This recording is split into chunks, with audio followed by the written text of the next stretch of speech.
Hello प्यारे बच्चों, मेरा नाम है ऋषभ सिंह और आप सभी देख रहे हैं आपका अपना यूट्यूब चैनल ऋषि यस क्लासेस। और आज के इस वीडियो में हम बात करने वाले हैं बीएससी फर्स्ट ईयर के फर्स्ट सेमेस्टर मैथमेटिक्स का जो हमारा पेपर है differential calculus and integral calculus, उसका जो यूनिट थर्ड है उसमें एक टॉपिक आता है लैग्रांजेस थ्योरम, या फिर उसी को ही दूसरे शब्दों में कहा जाता है लैग्रांजेस मीन वैल्यू थ्योरम। इसी के ही स्टेटमेंट और प्रूफ के बारे में इस लेक्चर में हम पढ़ने वाले हैं। और जो आप सभी के सिलेबस में यूनिट थर्ड है वो आप सभी के सिलेबस का एक महत्वपूर्ण यूनिट है। इसमें आप सभी से बहुत सारे टॉपिक्स, बहुत सारे क्वेश्चंस पूछे जाने के चांसेस रहेंगे, जैसे कि रोलेस थ्योरम क्या होता है, लैग्रांजेस थ्योरम क्या होता है और कॉचीज मीन वैल्यू थ्योरम। ये तीन थ्योरम ऐसे हैं जिनमें से एक थ्योरम आप सभी के एग्जाम में आएगा और उनके बेस पर क्वेश्चन भी पूछे जाते हैं। ठीक है, तो चलिए अपने इस इम्पोर्टेंट लेक्चर की बहुत ही शानदार तरीके से शुरुआत करते हैं। आप लोग अपने कॉपी और पेन लेकर बैठ जाइए, सभी चीज़ों को नोट डाउन करते चलिएगा, क्योंकि हम मैथमेटिक्स के नोट्स को टेलीग्राम ग्रुप में नहीं प्रोवाइड करते बल्कि यहीं पर ही सभी चीज़ों को प्रोवाइड कर देते हैं। और इस चैनल पर पहली बार आए होंगे तो जरूर नीचे दिए हुए रेड बटन पर क्लिक करके सब्सक्राइब कर लीजिएगा, साथ ही बेल आइकन को ऑल पर भी सेलेक्ट कर लीजिएगा। तो चलिए अपने इस लेक्चर की अब शुरुआत करते हैं। लोग अपने कॉपी में हेडिंग डालिए लैग्रांजेस मीन वैल्यू थ्योरम के बारे में। देखो, हम लोगों ने पिछले लेक्चर तक यह बात कर लिया है कि रोलेस थ्योरम क्या होता है, स्टेटमेंट, प्रूफ और एग्जाम्पल पर हमने बात कर लिया है। अगर पिछले लेक्चर्स को नहीं देखे हैं तो आई बटन पर जाकर देख लीजिएगा, या फिर पूरे प्लेलिस्ट का लिंक आप सभी को हम डिस्क्रिप्शन में प्रोवाइड कर देंगे। और इस लेक्चर में हम शुरुआत कर रहे हैं लैग्रांजेस मीन वैल्यू थ्योरम को समझना। तो लैग्रांजेस मीन वैल्यू थ्योरम में आप सभी को कई सारी चीज़ों के बारे में समझना होगा, और लैग्रांजेस मीन वैल्यू थ्योरम को रोलेस थ्योरम की सहायता से ही पढ़ा जाता है। ठीक है, तो इसका स्टेटमेंट क्या कहता है, सबसे पहले तो यही समझ लेते हैं। यहाँ पर कहता है कि इफ ए फंक्शन, ठीक है, हम पहले सपोज करते हैं कि हमारे पास एक फंक्शन है जो कि कुछ इस प्रकार है, f is mapped from closed interval a to b या a comma b to real number के सेट पर यह मैप करना चाहिए। एंड, और समझो इस बात को, एंड कहता है कि यह जो हमारे पास फंक्शन है f इज कॉन्टिन्यूअस। हमारे पास जो फंक्शन है f वह क्या है, कॉन्टिन्यूअस है। ठीक है, कॉन्टिन्यूअस किस में होता है, continuous in closed interval a comma b। ठीक है, दूसरा पॉइंट कहता है कि हमारे पास जो फंक्शन है f इज डेरिवेबल या डिफरेंशिएबल भी लिख सकते हैं, डेरिवेबल, ठीक है, in open interval a comma b, then, ठीक है, तब क्या कहता है, then there exist at least a point c belongs to open interval a comma b such that कुछ इस प्रकार की f डैश c का जो वैल्यू होता है वह होता है f ऑफ, मैं कलर चेंज कर लेता हूं क्योंकि हमने मल्टी कलर चॉक को लिया है, f of b minus f of a upon में b माइनस a। ठीक है, ये हमारे पास स्टेटमेंट कहता है। मैंने आपको खुद से लिख कर क्यों दिखाया, चाहता तो मैं आप सभी को डायरेक्ट लिख कर ही दिखा देता कि क्या लिखा गया है, तो समझने की पहले कोशिश करो। देखो, ये आपको जब एग्जाम में बोला जाता है ना, तो आपसे ऐसे बोला जाता है कि state and prove Lagrange's theorem या लैग्रांजेस मीन वैल्यू थ्योरम। तो आपको स्टेटमेंट नहीं दिया जाता है कि आप इसको प्रूव करिए, आपको स्टेटमेंट भी लिखना पड़ता है, प्रूफ भी लिखना पड़ता है। तो मैं ये आपको बताना चाहता हूँ कि ये चीज़ें आपको या तो प्रैक्टिस करनी पड़ेंगी या तो आपको याद करनी पड़ेंगी। तो दूसरा ऑप्शन तो मुझे कठिन लगता है, मैं तो प्रैक्टिस पर ही डिपेंड करता हूँ हर चीज़ों को, कि जितना आप प्रैक्टिस करते रहेंगे उतने आपकी गलतियाँ होने के चांसेस कम होंगे। ठीक है, तो यहाँ पर देखो पॉइंट पर आते हैं। बोला जा रहा है कि लैग्रांजेस मीन वैल्यू थ्योरम का जो स्टेटमेंट है इसे हम पहले समझते हैं। हमारे पास एक फंक्शन होना चाहिए और वह फंक्शन जो होगा उसका जो डोमेन होगा वह क्लोज्ड इंटरवल a, b ही होना चाहिए। क्लोज्ड इंटरवल और ओपन इंटरवल का डिफरेंस तो आप लोग समझ रहे होंगे। क्लोज्ड इंटरवल में बाउंड्री पॉइंट्स भी आते हैं, ओपन इंटरवल में बाउंड्री पॉइंट्स नहीं आते हैं। और यहाँ पर जो हमारे पास कोडोमेन होगा वह रियल नंबर का सेट होना चाहिए। ठीक है, यानी कि अगर यहाँ पर कॉम्प्लेक्स नंबर होगा तो नहीं सेटिस्फाई करेगा, अगर हमारे पास कोई और सेट होगा तो शायद ही सेटिस्फाई करे। ठीक है, यह 100% की गारंटी नहीं होगा। लेकिन यह हमारे पास जो फंक्शन है f वह कॉन्टिन्यूअस होना चाहिए क्लोज्ड इंटरवल a, b में और डिफरेंशिएबल होना चाहिए ओपन इंटरवल a, b में। ठीक है, देखो काफ़ी सारे बच्चों को एक प्रॉब्लम आती है ऐसे थ्योरम्स में कि वो भूल जाते हैं और कंफ्यूज हो जाते हैं कि हमारा जो फंक्शन है वह कॉन्टिन्यूअस क्या ओपन इंटरवल में है या क्लोज्ड इंटरवल में है, डिफरेंशिएबल जो है वह ओपन इंटरवल में है या क्लोज्ड इंटरवल में है। ये बहुत बच्चों का कन्फ्यूजन रहता है जब वो पढ़ रहे होते हैं। तो यहाँ पर ध्यान से सुन लो, कोई भी अगर फंक्शन है तो वह जब बाउंड्री पॉइंट्स पर हम बात करेंगे तो वहाँ पर डिफरेंशिएबल नहीं हो पाता है, लेकिन ओपन इंटरवल में वह डिफरेंशिएबल होता है, इसीलिए हम बाउंड्री पॉइंट्स को एक्सक्लूड कर देते हैं। ठीक है, इसीलिए हम कह रहे हैं कि क्लोज्ड इंटरवल में कॉन्टिन्यूअस है और ओपन इंटरवल में डिफरेंशिएबल है। ठीक है, तो आगे बढ़ते हैं। तो इस सिचुएशन में कहता है कि then there exist at least, कम से कम एक पॉइंट सी जो कि इसी ओपन इंटरवल a, b से ही बिलोंग करेगा, सच दैट कुछ इस प्रकार की कि अगर उस फंक्शन का हम फर्स्ट डेरिवेटिव निकालते हैं और फर्स्ट डेरिवेटिव निकालने पर x is equal to c को सब्सटीट्यूट करते हैं तो यह जो हमारे पास वैल्यू मिलेगा वो वैल्यू इतने के बराबर होगा। इसी फंक्शन को इस b पर वैल्यू कैलकुलेट कर लो, इसी फंक्शन का इस a पर वैल्यू कैलकुलेट कर लो और इन्हें सब्ट्रैक्ट करो, डिवाइडेड बाय उसी वैल्यू के b, उसी क्लोज्ड इंटरवल b में से a को सब्ट्रैक्ट कर दो और इनको डिवाइड कर दो, तब जिस जो वैल्यू हमें मिलेगा वही वैल्यू हमारे पास f' का वैल्यू होगा। बातें क्लियर हुई। रोलेस थ्योरम और लैग्रांजेस थ्योरम में थोड़ा सा डिफरेंस होता है। लैग्रांजेस थ्योरम को फर्स्ट मीन वैल्यू थ्योरम भी कहा जाता है। मैं लिखकर बता देता हूँ, नहीं तो आप लोग बाद में भूल जाओगे। यहाँ पर एक छोटा सा पॉइंट लिख लो कि this theorem is known as, ठीक है, इट इज नोन एज, ऐसे भी लिखते हैं, इट इज नोन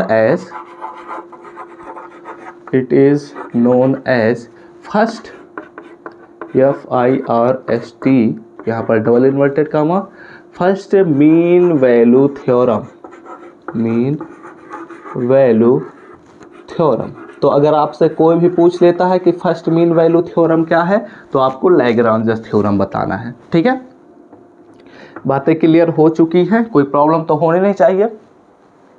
और यह भी बात समझ लो कि जो हमारे पास लैग्रांजेस मीन वैल्यू थ्योरम है इसमें हम रोलेस थ्योरम का यह एक जनरलाइज्ड फंक्शन है, जनरलाइज्ड फॉर्म है, ऐसे कहेंगे।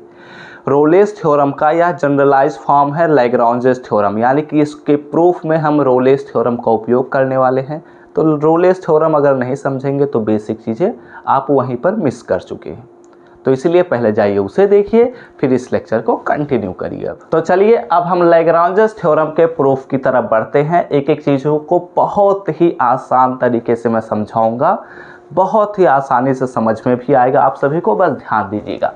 देखो बोला जाता है प्रूफ में कि लेट ए फंक्शन, हम सपोज करते हैं एक फंक्शन जो कि कुछ इस प्रकार है, h is mapped from closed interval a, b to r is defined by, उसे हम कुछ इस प्रकार डिफाइन कर रहे हैं, h of x is equal to f of x plus ax। ठीक है, जहां पर हमारे पास a जो है वह कांस्टेंट है, हमने यह सपोज करते हुए चला है अपनी तरफ से, ठीक है। अब देखो हमें प्रूव करना है लैग्रांजेस थ्योरम। तो लैग्रांजेस थ्योरम में आप सभी को रोलेस थ्योरम का उपयोग करना है। पहली बात तो यह बात ध्यान में रख लो, क्योंकि रोलेस थ्योरम के बिना हम लैग्रांजेस थ्योरम को प्रूफ कर सकते हैं, लेकिन वो बहुत ही लॉन्ग फॉर्मेट बन जाएगा। तो हम रोलेस थ्योरम का उपयोग करेंगे और वह शॉर्ट फॉर्मेट में बनाएंगे, ठीक है। तो रोलेस थ्योरम क्या कहता है, मैं रिपीट करना चाहूँगा। वैसे आप लोग अपने कॉपी में पेज पलट कर देख भी सकते हैं। वहाँ पर लिखा गया है कि f is a function which is mapped from closed interval a comma b to set real number, ठीक है। and f is continuous in closed interval a comma b, f is differentiable in open interval a comma b, f of a is equal to f of b, ठीक है। तब वहाँ पर हमें एक point c को खोजना रहता था, जो कि हमारे उसी open interval a comma b से बिलोंग करना चाहिए और उस पर उस फंक्शन का डिफरेंशिएशन 0 होना चाहिए, ठीक है। तो हम उसी चीज़ पर बात करने वाले हैं। तो हमारा सबसे पहला काम है, यहाँ पर हम लिख सकते हैं सिंस, देखो अगर ध्यान से देखो तो x हमारे पास इस फंक्शन में लिखा गया है ax, ठीक है। तो x जो है वह हमारे पास एक पॉलिनोमियल है और a जो है वह हमारे पास एक कांस्टेंट है। तो अगर किसी पॉलिनोमियल में किसी कांस्टेंट से मल्टीप्लाई कर दे तब भी पॉलिनोमियल बना रहता है। तो ये तो हमारे पास पॉलिनोमियल है। f(x) को देखो तो अकॉर्डिंग टू रोलेस थ्योरम, और हमने अभी लिखा था कि हमारा फंक्शन f ऑफ x जो है वह कॉन्टिन्यूअस होगा closed interval a comma b में, ठीक है। तो इसलिए हम लिख सकते हैं क्या लिख सकते हैं, यहाँ पर मैं कुछ बदलता हूँ थोड़ा सा शब्दों को। क्लियरली h ऑफ x, ठीक है, जो हमारे पास फंक्शन है h of x is continuous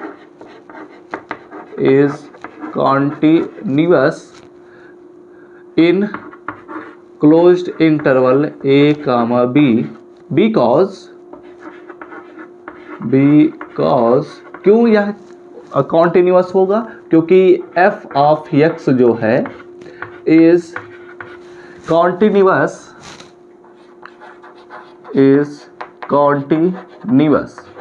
ठीक है, is continuous in closed interval a comma b, ठीक है, क्योंकि हमारा f(x) जो है वह भी closed interval a comma b में कॉन्टिन्यूअस है। अगर आप और भी रीजन लिखना चाहें तो लिख सकते हैं इट इज आल्सो कौन सा फंक्शन है, इट इज आल्सो पॉलिनोमियल। आप पॉलिनोमियल भी लिख सकते हैं, ठीक है। एंड और एक चीज हमें लिखना है, हमने रोलेस थ्योरम के अकॉर्डिंग कॉन्टिन्यूटी दिखा दिया, दूसरा काम है डिफरेंशियबिलिटी दिखाना। तो हम लिख सकते हैं and h of x is differentiable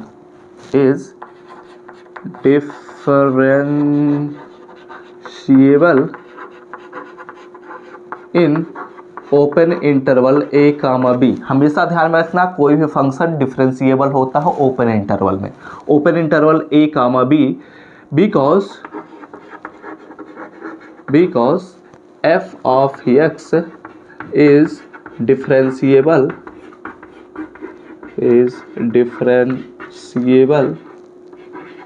ठीक है, डिफरेंशिएबल इन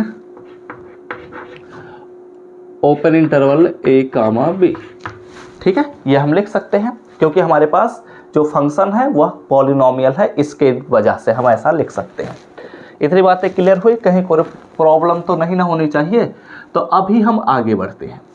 ये हमने देखा कि हमारे पास अभी हमने रोलेस थ्योरम के अकॉर्डिंग क्या देखा, कॉन्टिन्यूटी, डिफरेंशियबिलिटी। तीसरा काम क्या करना है, हमें f of a is equal to f of b भी चेक करना पड़ेगा। तो हम क्या करते हैं, लेट क्या करते हैं, सपोज करते हैं कि हमारे पास h जो हमारे पास फंक्शन है, तो h को हम इसी इंटरवल के बाउंड्री पॉइंट्स पर रखते हैं। h of a is equal to h of b को कैलकुलेट करते हैं, ठीक है। रोलेस थ्योरम के अकॉर्डिंग मैं सब कुछ चल रहा हूँ। अगर रोलेस थ्योरम देखें तो आपको सब कुछ समझ में भी आ रहा होगा, क्योंकि इसमें बहुत सारे एग्जाम्पल मैं करा भी चुका हूँ। तो h of a is equal to h of b हम रखेंगे। तो h ऑफ a का मतलब हुआ कि जहाँ जहाँ पर हमें x लिखा गया था वहाँ पर हमें a रखना पड़ेगा।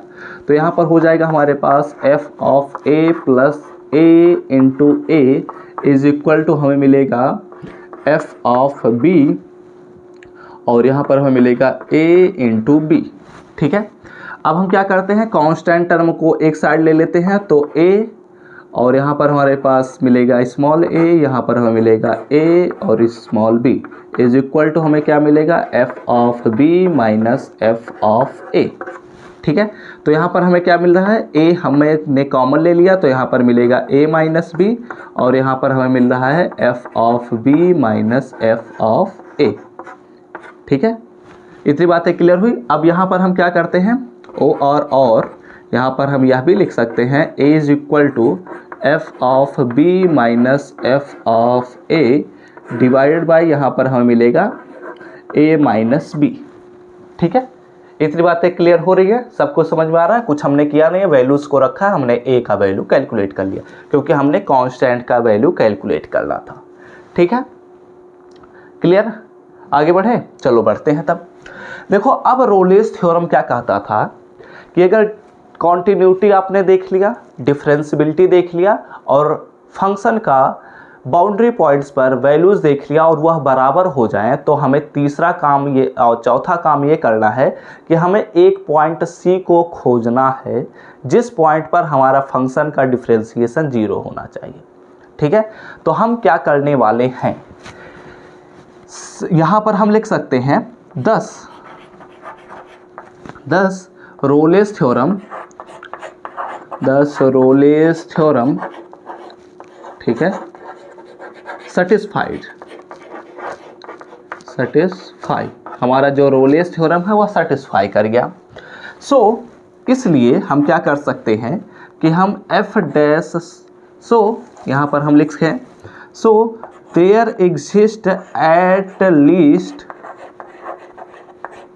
ए point, there exist a point C, ठीक है, belongs to a comma b, open interval a comma b, such that, कुछ इस प्रकार की कि f डैश C का जो वैल्यू होगा वह 0 के बराबर होना चाहिए। ठीक है, तो लेकिन यहाँ पर अगर ध्यान से देखो तो हमारे पास फंक्शन तो हमने h ऑफ x लिया है, तो हमारे पास f डैश C नहीं होना चाहिए बल्कि h डैश C होना चाहिए। ठीक है, कोई दिक्कत नहीं ना होनी चाहिए। फंक्शन हमारे पास बदला गया तो हमने फंक्शन को बदल दिया, कोई प्रॉब्लम नहीं होनी चाहिए। तो आगे बढ़ते हैं, जब प्रॉब्लम नहीं है तो आगे बढ़ते हैं, थोड़े और कॉन्सेप्ट को बनाते हैं। देखो, अब हम क्या करते हैं, h डैश C का वैल्यू हम यहाँ से कैलकुलेट कर सकते हैं। अगर यहाँ पर ध्यान से देखो तो हमारे पास h, अगर हमें डिफ्रेंशिएशन कैलकुलेट करना है h डैश x का, तो यहाँ पर हमें क्या मिलेगा, f डैश x मिलेगा, और यहाँ पर हमें मिलेगा क्या, a x का डिफ्रेंशिएशन x के रिस्पेक्ट में, तो हमें मिल जाएगा केवल a, क्योंकि वह हो जाएगा 1। लेकिन हम चाहते हैं C पर कैलकुलेट करना, एट पॉइंट C, तो यानी कि यहाँ पर भी हमारे पास मिलेगा C। ठीक है, इज इक्वल टू क्या हो जाएगा, 0। ओके, आगे बढ़ूँ, चलो। तो देखो, यहाँ पर अब हमारा काम ख़त्म होने के कगार पर आ चुका है, तो थोड़ा सा बस धैर्य बनाइए, समझिए। यहाँ पर देखो f डैश C हमने रख दिया इज इक्वल टू, हमारे पास हो गया minus a, is equal to minus, देखो हम a का वैल्यू कैलकुलेट कर चुके हैं। अब जब a का वैल्यू हम कैलकुलेट कर चुके हैं तो यहाँ पर हम लिख सकते हैं, क्या लिख सकते हैं, f of b minus f of a divided by, हमारे पास क्या होगा, f of b minus f of a divided by a minus b। ठीक है, ये हमने कुछ नहीं किया, a का वैल्यू हमने सब्स्टिट्यूट किया। अब देखो, दो चांसेस हैं। पहला चांस ये है कि हम माइनस को यहाँ से कॉमन लेकर इसको प्लस बना दें, या तो माइनस को यहाँ से कॉमन लेकर इसको प्लस बना दें, कोई दिक्कत नहीं है, आप जिसको भी कर सकते हैं। लेकिन जो हमारा स्टेटमेंट कहता है उस पर हम टिके रहते हैं। प्रॉब्लम क्या है, स्टेटमेंट पर टिक लेते हैं। तो इसलिए हम क्या करते हैं कि देखो, स्टेटमेंट में मैंने बोला था b माइनस a हमारे डिनोमिनेटर में होना चाहिए, क्योंकि जब क्लोज्ड इंटरवल बनाते हैं, इसके पीछे का भी लॉजिक समझा देता हूं मैं, ध्यान से देख लो। क्योंकि क्लोज्ड इंटरवल जब हम बनाते हैं a, b, तो जो क्लोज्ड इंटरवल होता है उसमें हमेशा कोई भी इंटरवल, चाहे क्लोज्ड हो चाहे ओपन इंटरवल हो, उसमें हमेशा जो b वाला यानी कि सेकेंड वाला टर्म होता है वो पहले वाले टर्म से बड़ा होता है। इसीलिए हम इसको b माइनस a करने वाले हैं, ताकि अगर जीरो बनने के चांसेस रहेंगे तो वो ना बन सके। ठीक है, तो इसलिए यहाँ पर हमारे पास क्या मिलेगा, यहाँ पर हम नीचे से माइनस को कॉमन लेंगे तो यहाँ पर हमें मिल जाएगा f of b minus f of a upon में यहाँ पर हो जाएगा b माइनस a, और ये हमने वैल्यू कैलकुलेट कर लिया f डैश c का। ओके, बातें क्लियर हुई, समझ में आया सभी चीज़ें। तो हमने ये क्या किया, Lagrange's values theorem, Lagrange's mean values theorem जो हमारे पास है इसे हमने प्रूव कर दिया, और ये हमारे पास हेंस प्रूव्ड। बातें क्लियर हुई। तो आज आप लोग स्क्रीनशॉट लीजिए और देखो, ये सभी थ्योरम बहुत ही आसान से थ्योरम होते हैं, बस बच्चे थोड़े डर जाते हैं इसलिए एग्जाम में गलतियां हो जाती हैं। लेकिन अगर आप लोग प्रैक्टिस करेंगे, सभी चीज़ों को समझते हुए चल रहे हैं, तो आपसे गलतियां होने के चांसेस कम हैं। अगर आप हमसे पढ़ रहे हैं तो आपके वैल्यूज़, आपके प्रैक्टिस आप सभी के हाथों में रहेंगे, बहुत ही अच्छे से सभी नंबर मिलेंगे भी। ठीक है, तो लेक्चर समाप्त करूं? नहीं, अभी कुछ चीज़ों को मैं समझा देता हूं। देखो, हमने क्या देखा, रोलेस थ्योरम की सहायता से लैग्रांजेस मीन वैल्यू थ्योरम को समझ सकते हैं या इसे प्रूव भी कर सकते हैं। तो जो रोलेस थ्योरम है वो एक्चुअली एक कह सकते हैं थोड़ा कम जनरलाइज फॉर्म होता है किसी भी फंक्शन के डिफरेंशिएशन के बारे में बताने के लिए। लेकिन जो लैग्रांजेस थ्योरम है वो रोलेस थ्योरम को एक जनरलाइज्ड रूप देता है, और यह हर एक फंक्शन पर एलिजिबल होने लग जाता है। रोलेस थ्योरम भी एलिजिबल है, लेकिन इसे थोड़ा सा और बढ़ाते हुए लैग्रांजेस ने थोड़ा अपने तरीके से मॉडिफिकेशन किया था। बस उसी मॉडिफिकेशन की वजह से ही हम इसको पढ़ते हैं, और यह बहुत ही इंपॉर्टेंट थ्योरम है। यह भी आप सभी के एग्जाम में आते हैं, इसके बेस पर आप सभी के एग्जाम में क्वेश्चन भी आते हैं। तो जो एग्जाम्पल्स रहेंगे वो आप सभी को हम अगले लेक्चर में कराएंगे। लेकिन यहाँ पर आप सभी को कैसे हमने प्रूव करके दिखाया ये आप लोग ध्यान में रखिए। हमने कुछ नहीं किया, हमने एक फंक्शन सपोज किया, उसके कंटिन्यूटी डिफरेंशियबिलिटी पर बात कर लिया। रोलेस थ्योरम कहता है कि पहला कंटिन्यूटी चेक कर लो, दूसरा डिफरेंशियबिलिटी चेक कर लो, और तीसरा हमारे पास f of a is equal to f of b को सेटिस्फाई करा दो। जब हमारे पास f of a is equal to f of b हमने चेक करना शुरू किया, तो हमारे पास a का वैल्यू कैलकुलेट कर लिया, क्योंकि हमें कांस्टेंट का वैल्यू पता नहीं था। तो जब हमने कांस्टेंट का जब हमने कांस्टेंट का वैल्यू सपोज किया तो ब्ला ब्ला ब्ला ब्ला ब्ला हमने प्रूव कर दिया। ठीक है, तो इसी के साथ इस लेक्चर को समाप्त करते हैं। आई होप आप सभी को लैग्रांजेस मीन वैल्यूज थ्योरम का जो प्रूफ है वो आसानी से समझ में आ गया होगा, क्योंकि अगर आप लोग बुक में पढ़ेंगे तो नहीं समझ में आएगा। लेकिन यहाँ पर तो आपको हर एक चीज़ें मक्खन मलाई की तरह परोस दी जाती है, बस आपको अंत तक लेक्चर को देखना पड़ता है। ठीक है, तो इसी के साथ इस लेक्चर को समाप्त करते हैं। आई होप आप सभी का लेक्चर समझ में आया हो। अगर लेक्चर समझ में आया तो लाइक करिएगा, साथ ही साथ कमेंट करके जरूर बताइएगा कि क्या आप सभी को लेक्चर समझ में आया है या नहीं। और इसी के साथ मिलते हैं अपने नेक्स्ट लेक्चर में। तब तक क्या करना है, आप सभी को चैनल को सब्सक्राइब करने के साथ बेल आइकन को ऑल पर सेलेक्ट करना है। तो हम सब मिलते हैं अपने नेक्स्ट लेक्चर में। तब तक पढ़ते रहिए, संघर्ष करते रहिए और सफल होते रहिए।